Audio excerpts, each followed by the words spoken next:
Hi, இதுக்கு முன்னாடி ஒரு டாக் வீடியோ போட்டேன், அதோட கண்டினியூ வீடியோ தான் இது. அந்த வீடியோவை பார்த்துட்டு நீங்கள் கேட்கலாம், ஏன் அவங்க வந்து எட்டி உதைக்கிற வரைக்கும் நீங்கள் பார்த்துட்டு இருந்தீங்களா, நீங்கள் போய் கேட்டிருக்க வேண்டியதானே அப்படின்னு சொல்லிட்டு நீங்கள் நினைக்கலாம்.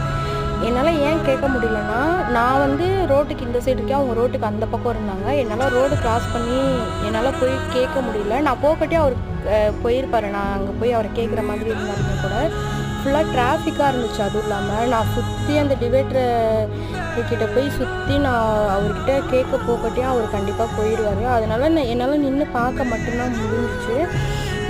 உடனே வந்து வியூஸ்க்காக வீடியோ போடணும்னு சொல்லி போடாத அப்படின்னு சொல்லிட்டு யாரும் பேடாக கமெண்ட் பண்ணாதீங்க. கண்டிப்பாக அவர் பக்கத்தில் இருந்திருந்தால் நான் கண்டிப்பாக அவர்கிட்ட சண்டை போட்டுருக்கீங்க, இந்த மாதிரி பண்ணுறீங்கன்னு சொல்லிட்டு. இப்போ இவங்களே பாருங்களேன், 4 நாளைக்கு முன்னாடி எங்கள் கடைக்கு வந்தாங்க. நான் எதுவுமே பண்ணல, ஒரு கப் டீ மட்டும்தான் வச்சேன். இப்போ வரைக்கும் அவள் என்னை விட்டு போகல. நான் ஈவினிங் வீட்டுக்கு போயிடுவேன். நான் அடுத்த நாள் கடைக்கு வர வரைக்கும் அவள் வெயிட் பண்ணுவாள் எனக்காக.